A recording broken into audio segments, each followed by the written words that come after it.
Herkese iyi günler. Evet sevgili dostlarım, bu videomuzda sizlerle birlikte dolar, altın, gümüş, sterlin, euro, bitcoin piyasalarını değerlendireceğiz. Kısa kısa hepsiyle ilgili sizlere bilgi vereceğim. Özellikle piyasalarda milyon dolarlık vurgun. Bunun ne anlama geldiğini de gene bu video içerisinde sizlerle birlikte konuşacağız. Son zamanlarda videolarda yapmış olduğumuz yorumların altında sizlerin yapmış olduğu yorumlar var ve bu yorumların altında bir WhatsApp numarası şeklinde benim logomun da kullanıldığı yorumlara cevap şeklinde bazı mesajlar görüyorsunuzdur. Şimdi bu mesajları araştırdım sevgili dostlarım. Bu mesajların hangi yönlere varabileceği ile ilgili sizleri burada bilgilendirmek istiyorum. Bu yolla milyonlarca dolarlık maalesef ki vurgunlar yapılmakta ve Başkan 35 olarak sizi sürekli zaten uyarıyordum. Bu tür mesajlara hiçbir şekilde riayet etmeyin. Başkan 35 hiçbir şekilde paralı bir işlem yapmaz sevgili dostlarım. Evet, bu yolla nasıl? Bu yolla sevgili dostlarım bir saadet zinciri şeklinde dolandırıcılık kurulmuş. İlk başta bu yolda yüksek faiz vereceğiz vaadiyle insanlar kandırılıyor ve insanların paraları bir şekilde toplanıyor. Veya bunu dijital paralar şeklinde de yapıyorlar. Buradan kazançlar elde edeceğiniz yönünde sizleri ikna edip Telegram üzerinden, WhatsApp üzerinden, Facebook üzerinden kapalı odalarda sizleri işlem yapmaya mahkum ediyorlar ve bunların sonucunda da iyi bir kazanç elde edeceğiniz yönünde sizleri ikna çabaları başlıyor. Bu ikna çabalarıyla birlikte arkadaşlar buraya müracaat eden ilk kişiler ilk aylarda güzel ödemeler yapılıyor. Tabii bu kişilerin de başka kişilere aldığı ödemelerden bahsetmesiyle birlikte bu zincir daha fazla ilerlemeye, daha fazla kişiye ulaşmaya başlıyor ve daha fazla kişinin bu sisteme dahil olmasını bu şekilde sağlıyorlar. Yeteri miktarda da vurgunu yapacakları miktarda milyon doları biriktirdikten sonra ise arkadaşlar burada şirket battı yalanıyla birlikte sizin de paralarınız maalesef ki bir hiç uğruna yok oluyor. O yüzden hepinizden ricam çok uyanık olun. Bu türden devlet katkısı olmayan işlere kesinlikle bulaşmayın ve paranızı bu türden işlem yapan kişilere kesinlikle emanet etmeyin. Bankalarda işlem yapın, en sağlamdır. Bankalar herhangi bir durumda batsa bile 200.000 TL'ye kadar paralarınız güvence altındadır. Bu 200.000 liranın üstünde paranız varsa bile bunu 3-4 bankaya böldüğünüz vakit her bir bankadan ayrı ayrı 200.000 TL'ye kadar paralarınız devlet güvencesindedir sevgili dostlarım. Yarın öbür gün Allah korusun bu türden şirketlerle iş yaptığınız bir durumda bunlara dava açamama gibi durumlarla, paranızı ispatlayamama gibi durumlarla da karşılaşırsınız. O yüzden aman dikkat diyoruz. Zaten yorumlarınızın altına spam mesaj olarak gönderilmiş olan bu yorumlarla ilgili YouTube'a gerekli şikayetleri yaptık. Ve bunun karşılığında da bu yorumların hepsi kaldırılmış durumda. O yüzden aman diyeyim, çok çok dikkat. Biz paralar kolay kazanılmıyor. Çoğunuz birikimlerinizde ev alacağınız, araba alacağınız paralarla bu tür işlemleri yapıyorsunuz ki paranızı bir miktar daha enflasyonist baskılara karşı koruyabilmek amaçlı. O yüzden diyorum ki aman dikkat, bu türden mesajlara kesinlikle itibar etmeyin. Biz yıllardır burada zaten işlem yapıyoruz. Bilen eski arkadaşlarımız da bilir. Kesinlikle hiçbir şekilde bir para talebimizde olmadı ve olmayacağını da zaten her zaman bunu iletiyoruz sevgili dostlarım. Evet, şimdi piyasalara biraz dönelim. Piyasalarda gelişmeler var. Dolar, altın, gümüş, Bitcoin'de ne gibi durumlar söz konusu olacak? Burada sizlerle birlikte bunu değerlendirelim. Bu hafta altınla başlayalım, dolarla devam edelim. Sterlini, euroyu, gümüşü bir video içerisinde sizlerle birlikte değerlendirelim. Evet, altının onsunda 2070 dolar seviyesinden bir düzeltme hareketi zaten bekliyorduk ve bu düzeltme hareketimizde nerelere kadar olabilir şeklinde bir videomuz vardı. İlk etapta bizler 1930 dolara kadar bu düzeltme hareketinin olabileceğiyle ilgili videomuzu yapmıştık ve 1930 doların altında şu an sarkmalar gerçekleşiyor. 1930 dolar ve 1909 dolar. Bakın arkadaşlar şimdi 1909 dolar. Şu aralık altının onsu için önemli bir aralık ve ben Başkan 35 olarak şu aralık 1909 dolar altına bir kapanış yapmadığı sürece artık burada işlem yapmam. Yani bana göre buradaki düzeltme hareketi sona ermiştir ve 1909 doların altında bir kapanış görmedikçe elimdeki onslarda 1930 ve 1909 dolar aralığında herhangi bir satış işlemi yapmam. Tabii bu sadece benim kendi kişisel görüşümdür. Sizlerin kendi kişisel görüş ve al-sat tahminleriniz kendinize aittir. Bu sadece benim görüşüm. Buradaki satış yapmamamdaki amaç benim için şuradaki destek bölgesinin daha önce de boğa piyasasının burada başlayacağını belirttiğimiz bölgenin şu an 1909 dolar bölgesinden geçtiği ve buradan yönün tekrardan yukarı yönlü 2000 dolar seviyesinin üzerine doğru altın onsunda hareket başlatabileceği düşüncemden kaynaklı olaraktır. Ve benim için 1930 ve 1909 aralığı bekle gör politikamın devam ettiği bir aralıktır. Ve bu 1909 altına inilmedikçe benim için buradaki harekette bir düzeltme hareketinden öteye geçmeyecektir. Fakat 1909 dolar altına inerse o zaman yeni bir strateji düşünebilirim. Ama şimdilik bu 1909-1930 dolar aralığı benim için bekle gör aralığıdır. O yüzden ons altındaki arkadaşların da burada dikkatli bir şekilde beklemesinde fayda vardır diye düşünmekteyim. Evet, dolar tarafına hemen geçelim. Dolar kurundaki son duruma bakalım sizlerle birlikte. Evet, dolar kurunda 14.80 seviyesi önemliydi. FED 15 ve 16'sı ayın FED toplantısı mevcut ve bu FED toplantısıyla birlikte dolarda agresif hareketler görme ihtimalimiz de çok fazla.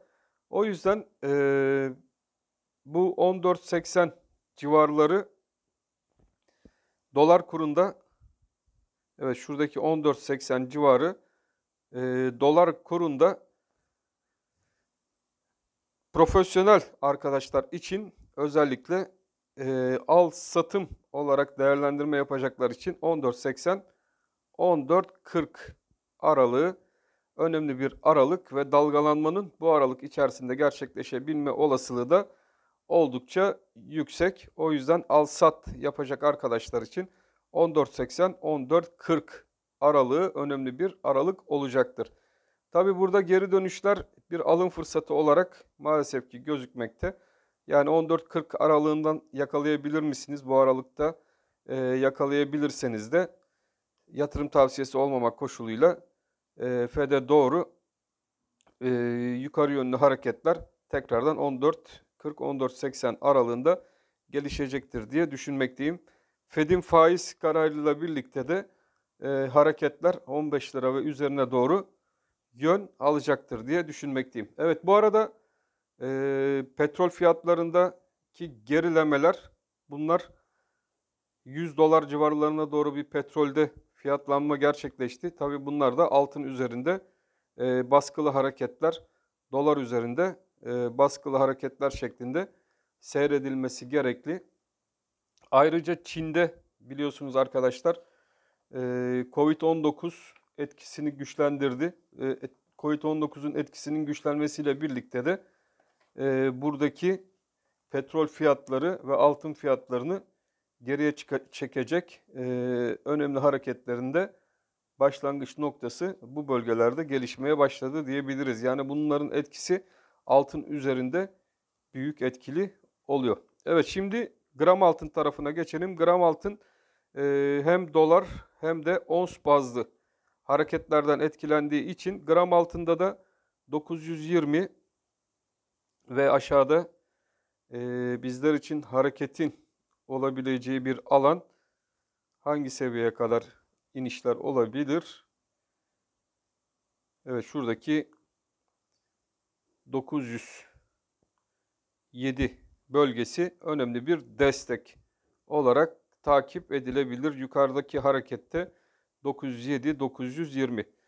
Şimdi tabii bugün ve yarın hareketin, volatilitenin yüksek olabileceği, bizim Merkez Bankamız tarafından dolar kurunun da baskılanmak isteyebileceği kesinlikle unutulmamalı. Ons altın, petrol ve Çin etkilerine dayanılarak bir geriye yönlü hareket yaşadığı için buradaki hareket gram altın ve gram gümüş tarafına da yansıyacaktır tabii ki. Bunun yansımalarıyla birlikte de gram altında aşağı yönlü hedefler görülecektir ve bu hedefler de gram altında 907 seviyesini önemli bir hale getiriyor. 907 yakinen takip edilmesi gereken bir destek olarak da göze çarpmakta. Türkiye piyasaları şu an açık. Türkiye piyasaların açık olması ABD piyasalarındaki fiyatların da daha farklı bir şekilde fiyatlanacağı unutulmamalı arkadaşlar. Bugün burada yapılacak geriye dönük hareketler alım fırsatı bekleyen arkadaşlar için de güzel alım fırsatları yaratacaktır diye düşünmekteyim. Evet, gümüş ons. Hemen gümüş onsa dönelim. Gümüşün ons tarafına bakalım. Evet, gümüşün onsunda hareketler 25.50 altında gerçekleşiyor. 25.50 altında da gümüşün onsunda bizlerin en yakinen takip etmesi gereken seviye. Şurada haftalık bazda takip ettiğimiz zaman gene buradaki oluşumun geldiği alana kadar bir iniş olabilir. Bu da 24 dolar seviyesine kadar. Buradaki hareketlerde 24 dolar seviyesine kadar evrilse bile bakın haftalıkta hala da gördüğünüz gibi al sinyali devam ediyor. Biz bunlara ne diyorduk arkadaşlar? Buradaki olay aşağı yönlü devam ediyor fakat sinyal yukarı yönlü devam ettiği sürece buradaki olay bir yalancı. Yani bir keriz silkeleme olayı şeklinde düşünülebilir. Hareketler volatil olabilir. Bu hareketlerden al-sat şeklinde faydalanabilmeniz için profesyonel alış satışları bilmeniz lazım veya belli başlı aralıkları bilmeniz lazım. Eğer bu aralıkları biliyorsanız bu aralıklar içerisinde işlem yapabilirsiniz. Fakat bu aralıklar hangi aralıkta gelişebilir? Gümüşün onsunda aşağıda 24.70 seviyesi var. Evet, 24.70 seviyesi var. Şu an nasıl şu şekilde yapalım. 24.70 25.50. Evet, bu bant aralığı gitgellerin olacağı bir aralık. 24.70 altında sarkmalarda en fazla nereye kadar gidebiliriz? Evet, ona da baktığımız zaman benim için 24.70 ve 24.15. Evet, şuradaki 24.15 seviyesi önemli bir bölge ve buradan tekrardan dönüşlerin yukarı yönlü gümüşün onsunda devam edeceği ve başlayacağı yönündeki düşüncemde devam etmekte sevgili dostlarım. Evet, Euro TL'ye hemen geçelim. Euro TL tarafına bakalım. Euro TL'de de şu an itibariyle aşağı yönlü baskılama devam ediyor. Tabii bu baskılamalar gerçek baskılamalar mıdır? Bunlar iyice düşünülmesi gereken hareketler. Ben şu an itibariyle Türkiye piyasalarında oluşan hareketliliğin pek gerçeği yansıtmadığını düşünenlerdenim maalesef. Enflasyonist baskıya baktığımız zaman Türkiye'deki son enerji maliyetlerine ve girdilerine baktığımız zaman Euro'daki, dolardaki ve bugün yarın Fed'in alacağı faiz kararlarını tarttığımız vakit arkadaşlar dolarda, euroda ve sterlindeki hareketlerin pek de o kadar kalıcı olacağı düşüncesinde değilim. E, Bu hareketler euro tarafında da ilk etapta 15.98, evet şuradaki 15.98 desteği izlenmeli. 15.98 desteği biraz daha zorlanabilir ise 15.76 destek bölgesine doğru aşağı yönlü hareketler görülebilir. Ama benim için 15.98 önemlidir.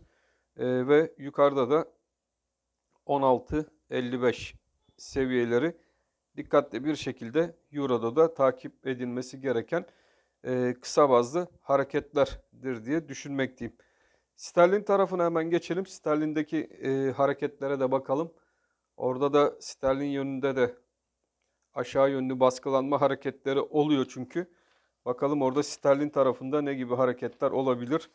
Bunları da sizlerle birlikte burada bulmaya çalışalım. Evet, şu an 19.05 seviyelerinde bulunan bir sterlin var. Bu sterlindeki hareketlerde de bizlerin aşağıda 18.88 önemli destek bölgesi mevcut. Evet, şurada bir 18.88 destek bölgesi mevcut. Bu destek bölgesinde 19.12, evet şuradaki bir bant aralığı. Biraz daha aşağı yönlü zorlamalarda ise 18.73 seviyesine doğru hareketler de sterlinde de görebiliriz. Fakat ben buradaki hareketlerin kalıcı olacağına inanmıyorum arkadaşlar. Burada da piyasaların biraz rahat bırakılmasıyla birlikte sterlinde de tekrardan 19.50 seviyesine doğru yukarı yönlü hareketler maalesef ki tekrardan yerini alacaktır. Yani şu anki düşüşleri birer keriz sirkelemesi şeklinde de düşünüp görebiliriz. Evet, Bitcoin tarafına hemen bakalım. Bitcoin'de dip çalışmaları hala devam ediyor. 38.600 civarlarında bir Bitcoin. Bakın Bitcoin'de yukarı yönlü hareketler başlayabilir. Petrol maliyetlerinin özellikle aşağıya yönlü gelmesiyle birlikte Rusya-Ukrayna tarafında biliyorsunuz bir rahatlama görülmesiyle birlikte de Bitcoin sever arkadaşlar 39.000 dolar seviyesini dikkatle takip etsinler. Burada da gene yukarıya yönlü bir 43.000-44.000 dolar seviyesine doğru tekrardan Bitcoin'de bir atak görebilir ve yaşayabiliriz. O yüzden Bitcoin'deki arkadaşların dikkatli bir şekilde buradaki seviyeleri takipte kalmaları gerekli diye düşünmekteyim. Avrupa Birliği tarafında son açıklamalar, biliyorsunuz Bitcoin'in yasaklanması ile ilgili karar alınmasına yönelik bir çalışma vardı ve bu karar geri çevrildi. Bunun çevrilmesi de gene Bitcoin'de olumlu algılanabilecek hareketler. Bitcoin takip eden arkadaşlarımızın sabırlı olmasında gerek var. Kısa zamanda bir 44.000 seviyesine doğru Bitcoin'de yukarı yönlü hareketlerin gelebileceği düşüncem devam etmekte. Gümüş gram yapmadık zannedersem. Gümüş gramı da hemen yapalım arkadaşlar. Evet, gümüş gramda hareketler. Gümüş gram 11.70 güzel bir destek. Bu desteği takip etmek gerekli. 11.70 bizler için önemli destek. Onun altında da 11.36 destek bölgeleri mevcut.